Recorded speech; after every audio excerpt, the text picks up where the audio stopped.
ఇప్పుడు మనం ఎన్ని మాట్లాడుకున్నా ప్రకృతిని చూసాం అనుకోండి, చాలా అందంగా ఉంది, ఇంకోటి ఏదైనా చూస్తే బాగా అందంగా ఉందండి. అలాగే మనుషులను కూడా చూస్తే అందంగా ఉన్నారు అనిపించాలంటే అలాంటి అందాన్ని పెంచి ఏమైనా ఉన్నాయా మీ దగ్గర అండి? అవి కూడా ఉన్నాయండి. ఇప్పుడు అంటే స్క్రబ్ ఒకటి ఉందండి మా దగ్గర, ట్యాన్ టు గ్లో ఉంది. ఏదైతే ట్యాన్ మీరు ఎండలో తిరగటం వల్ల కానీ, ఇప్పుడు పిల్లల్ని చూస్తున్నాం మనం, ప్రత్యేకంగా ఆడపిల్లలు, వాళ్ళ ఇంట్లో వాళ్ళు కూడా వాళ్ళని ఆనమాలు పట్టలేరు. మొహం అంతా కప్పేసుకుంటారు, తలంతా చుట్టేస్తారు, చేతులన్నీ చేసేసుకుంటారు, గ్లౌస్లు వేసుకుంటారు, బూట్లు వేసుకుంటారు. ట్యాన్ వచ్చేస్తేమో శరీరం రంగు తగ్గిపోతుందనే భయం అండి. కానీ ఆ సూర్యరశ్మి వల్ల వచ్చే విటమిన్ ఈ అవనండి, డి అవనివ్వండి, ఇవన్నీ బాడీకి లేకుండా చేసేస్తున్నాం అనేది లేదు. మనం అందంగా ఉన్నామా లేదా అనేది చూసుకుంటున్నారు. అటువంటి ట్యాన్ ఉందనుకోండి, మన దగ్గర ట్యాన్ టు గ్లో ఉందండి. ట్యాన్ నుంచి గ్లోకి తీసుకెళ్తుంది అనమాట. అదే స్క్రబ్. జస్ట్ 3-4 days లోనే మీకు రిజల్ట్ వస్తుంది, ఎక్కువ రోజులు అక్కర్లా. అదే విధంగా హెయిర్ ఫాల్ కండి, హెయిర్ విపరీతంగా రాలిపోతుంది. హెయిర్ ఎందుకు రాలిపోతుందండి? మీలో మినరల్స్ తగ్గిపోవడం వల్ల రాలిపోతుంది. ఆ మినరల్స్ పెంచడానికి ఉంటుందండి. ఆ మినరల్స్ ని మనకి ప్యూరిఫై చేసి బాడీకి ఇవ్వాల్సింది ఏదండి? కిడ్నీ. కిడ్నీకి ఏదైనా ఒక టాబ్లెట్ పెట్టి మనం ఈ మినరల్స్ అనేది బాడీలోకి అందిలేక చూసుకుని హెయిర్ ఆయిల్ అనేది తయారు చేసి ఇస్తే అండి, మన దగ్గర ఉందండి ఆల్రెడీ. డిఫాల్ అండ్ గ్రో అంటాం మనం. ఫాల్ని ఆప్ని గ్రో చేస్తుంది అనమాట, అందుకు ఆ పేరు పెట్టామండి. అది ఇచ్చుకోవచ్చు మనం. డిఫాల్ అండ్ గ్రో కనుక మనం ఒక 2-3 నెలలు వాడుకుంటే చక్కగా సన్నబడిపోయిన జుట్టు లావు అవుతుంది, బాగా పెరుగుతాయి, బలంగా పెరుగుతాయి, ఫాల్ ఆగిపోతుంది. అనేక రకాలండి చేయొచ్చండి. అవన్నీ కూడా మనం అంటే బ్యూటీ మీదకి ఎక్కువ వెళ్ళలేదండి, నేను 2-3 రకాలే చేశాను. ఈ ఆరోగ్యానికి అయితే మట్టికి హార్ట్కి కానీ లేకపోతే సొరయాసిస్కి కానీ ఏ అయితే భయంకరమైన వ్యాధులు ఉన్నాయో వాటిల్లో మేము చాలా బాగా చేస్తామండి. మాకు ఈవెన్ అమెరికా నుంచి వస్తారు, ఇంగ్లాండ్ నుంచి వస్తారు, ఆస్ట్రేలియా నుంచి వస్తారు, సింగపూర్ నుంచి వస్తారు. అలాగే అంటే ఎక్కువ మంది వచ్చారు, కానీ ఎక్కడ అవని వాళ్ళు అక్కడి నుంచి వచ్చిన వాళ్ళు కూడా మీకు ఈవెన్ కాళ్ళు పడిపోయి వచ్చిన వాళ్ళకి కాళ్ళు తెప్పించినవి ఉన్నాయండి. అలానే అందరికీ మేము తగ్గించేస్తామంటే అంటే నేనేం దేవుణ్ణి కాదండి, నేను మనిషినే, నాకు చేతనైంది నేను చేస్తున్నాను. అదే అవతల వాళ్ళ శ్రద్ధ, వాళ్ళకు ఉన్నటువంటి అది వాళ్ళకు కూడా నమ్మకం ఉండాలండి. తినేదాని మీద నమ్మకం ఉండాలి, ఆయుర్వేదం మీద నమ్మకం ఉండాలి. ఇప్పుడు మీరే ఉన్నారు, నన్ను ఇంటర్వ్యూ చేస్తున్నారు, చాలా ఇంట్రెస్ట్ నేనంటే, నా దగ్గరికి ఎవరైనా పేషెంట్ని పంపుతారు. వాళ్ళు వచ్చి మాకు సచిన్ గారు పంపారండి అంటారు. సచిన్ గారు పంపారని వచ్చారా మీరు, మీకు కావాలని వచ్చారా అని మొట్టమొదటి ప్రశ్న వేస్తా. వాళ్ళు నవ్వుతారు, అదేంటి సార్ అని. మీకు కావాలని వస్తే మందు పట్టుకెళ్ళండి, సచిన్ గారు పంపారంటే మట్టుకు నేను మందు ఇవ్వను. ఎందుకంటే ఆయన పంపారు కాబట్టి నేను వచ్చాను, నాకు దేని మీద నమ్మకం లేదని మీరు అన్నారు అనుకోండి, అసలు మందుకు రావడం అనవసరం, నాకు డబ్బులు ఇవ్వద్దు దయచేసి, వేస్ట్, వెళ్ళిపోండి అంటానండి. అలాగా ఎందుకు అంటే ఆ మనిషిలో కోరిక రావాలండి. ఆయుర్వేదంలో చెప్తారండి, నీ ఇంట్లో వాళ్ళకు కూడా జబ్బు వచ్చినా కూడా నువ్వు వైద్యుడు అని తెలిసినప్పుడు నిన్ను మందు అడగాలి కదా. అడగలేదనుకో వాళ్ళకి అర్హత లేదు, నువ్వు పక్కలేదంట. భార్యకు కానీ పిల్లలకు కానీ నా దగ్గర మందు ఉంది కదా, నీకు జబ్బు వచ్చిందా వేసుకో అని ఇవ్వకూడదు అంటే ఆయుర్వేదం శాస్త్రంలో. వైశ్యుడికి భేషజం అనేది ఉండాలంట, గర్వం అనేది ఉండాలంటే ఎంతో కొంత. అప్పుడే ఆ ఆయుర్వేదానికి గౌరవం పెరుగుతుందంట. ఇంకా వాళ్ళు ఇంక బాబు నువ్వే నాకు ఏదో ఒకటి చేయాలన్నప్పుడు మాత్రం చేయాలి. అప్పుడు వాళ్ళ ఆత్మ ద్వారా అడుగుతున్నారు కదండి, వాళ్ళు లోపల వచ్చింది ఆ భావన వాళ్ళకి. అందుకు నాకు తగ్గాలంటే ఎస్ డాడీని అడగాలి, లేకపోతే నా భర్తను అడగాలి, మా అన్నని అడగాలి. ఆ భావన వాళ్ళకి కలిగినప్పుడు నాకు తగ్గాలి, నాకు మందు అంటే ఇచ్చినప్పుడు ఈ మందు వాళ్ళకి సహకరిస్తుందండి. అలా కాకుండా వాళ్ళకి ఇష్టం లేకపోయినా బలవంతాన్ని మింగించేశారు అనుకోండి, ఆ మందు వర్కౌట్ అవ్వదండి. ఇప్పుడు ఎలాగ సమ్మర్ లోకి ఎంటర్ అవుతున్నాం కదా. అవునండి. మరి ఈ సమ్మర్ లో ఈ వడదెబ్బలు, ఈ రకరకాల ప్రాబ్లమ్స్, డిహైడ్రేషన్ ప్రాబ్లమ్స్ ఇలాంటివన్నీ రాకుండా ఉండాలంటే ఇంట్లో మేము ఏం తయారు చేసుకోవాలా, రోజు ఏం తాగాలి, గంటకి ఏం తాగాలి? చాలా మంచి సీజనల్ ప్రశ్న అండి. అందరికీ పనిచేసి ఒక 4-5 ఫార్ములాలు చెప్తాను. మీ టీవీలో చెప్పినట్టే స్లోగా చెప్తాను. అందరినీ రాసుకోమనండి, జాగ్రత్తగా తయారు చేసుకోమనండి, ఇది తాగమనండి. సోంపు అండి, మనం తినే సోపు హోటల్స్ లో ఇస్తారు, మన ఇంట్లో కూడా వాడుకుంటాం. ఒక మిరాకిల్ అండి సోంపు అనేది.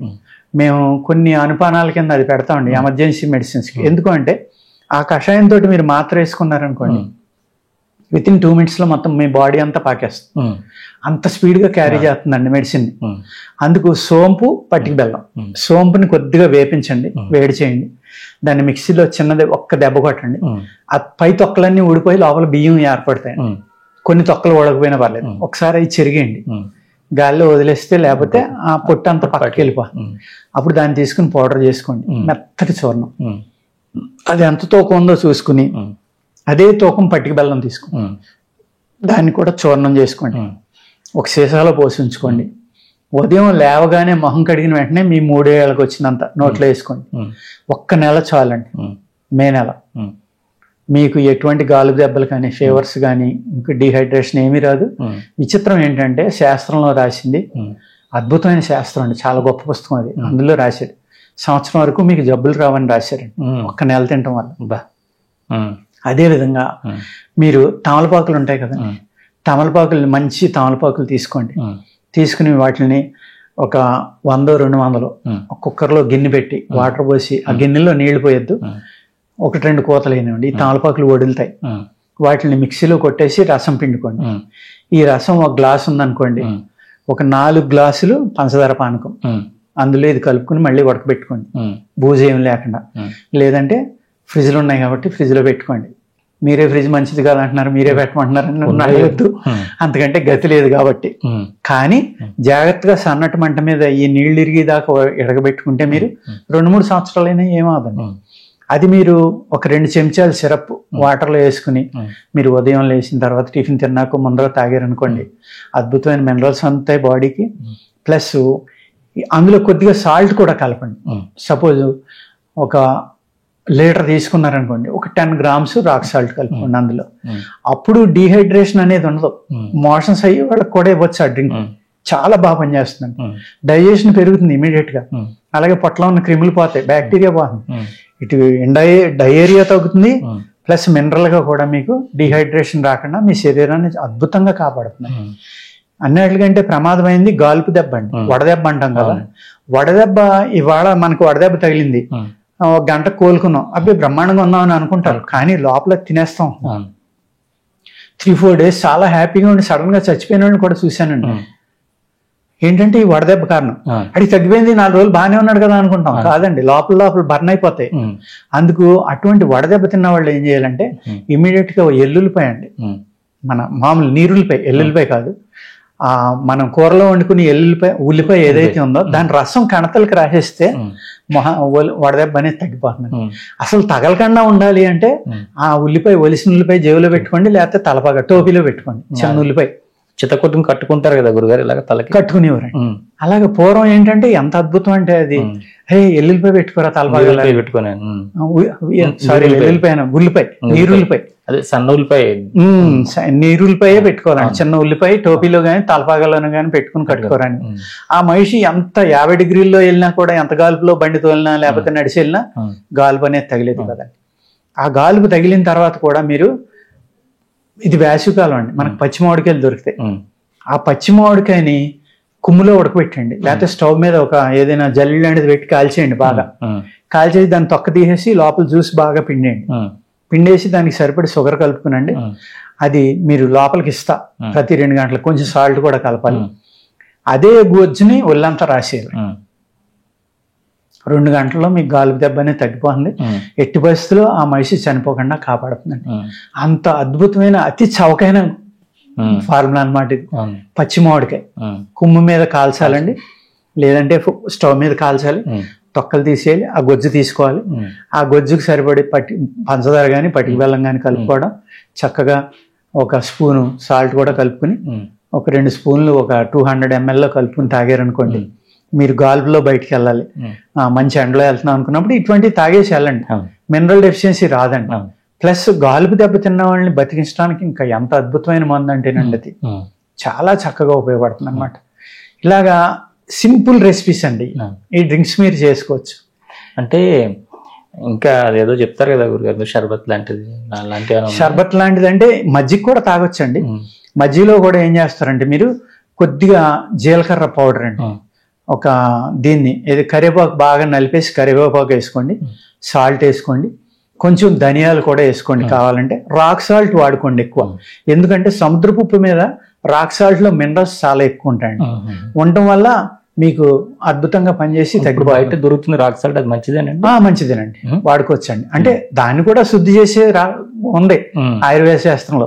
ఏ విధంగానే అంటే మీరు రాక్ సాల్ట్ తెచ్చుకుని పౌడర్ చేసుకుని ఒక పొడవుగా ఉన్న డబ్బాలో పోసుకోండి, స్టీల్ డబ్బాలో పోసుకున్న తర్వాత ఏం చేయాలంటే మీరు బియ్యం కడిగిన నీళ్లు ఉంటాయి కదండి, కడుగు నీళ్ళు అంటాం, అవి మునిగిపోయి ఒక 2 అంగుళాలు పైకి వచ్చేదాకా అందులో పోసేయండి. ఒక్క పావుగంట అరగంట ఉండండి. ఉన్న తర్వాత పై నీళ్ళు జాగ్రత్తగా ఉంచేయండి, లేకపోతే సాల్ట్ కూడా వెళ్ళిపోతుంది. ఆ ఉంచేసిన తర్వాత ఈ సాల్ట్ తీసుకుని వేపించేసుకుంటే శుద్ధి అయిపోతుంది. ఒక అమృతం లేక మీకు పనిచేస్తుంది అనమాట. అలాగే మీరు అడిగారు మంచి సిరప్ లాంటివి అని. ఇప్పుడు మనకి ఏలక్కాయ కూడా దొరుకుతుందండి. ఏలక్కాయ దొరుకుతుంది, మారేడు పండు దొరుకుతుంది.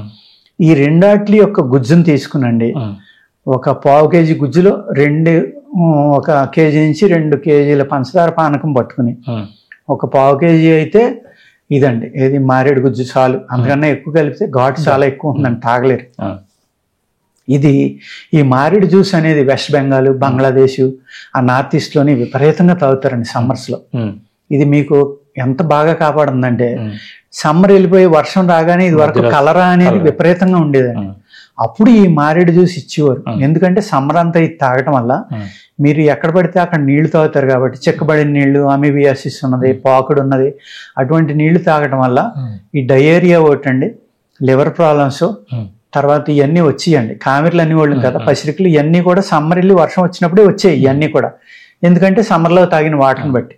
ఈ వాటర్ తాగిన ఎఫెక్ట్ బాడీలో లేకుండా ఆరోగ్యంగా ఉండటం కోసం మారేడు జ్యూస్ అనేది బెంగాల్లో విపరీతంగా తాగుతారు.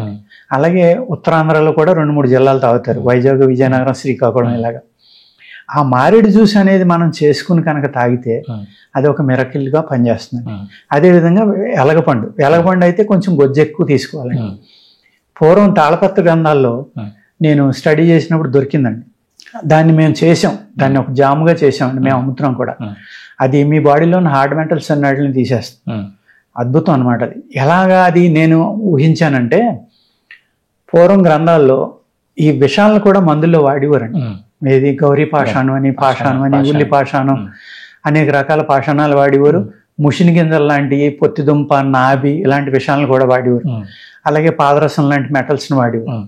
ఈ బాడీలో ఏమన్నా మిగిలిపోయినవి ఉంటే బయటికి పోవడం కోసం ఏంటంటే, ఈ మందులు మానేసేటప్పుడు 1 వారం పచ్చిం చేయమని, వంకాయ గోంగూర మానేసి ఇది తినమని.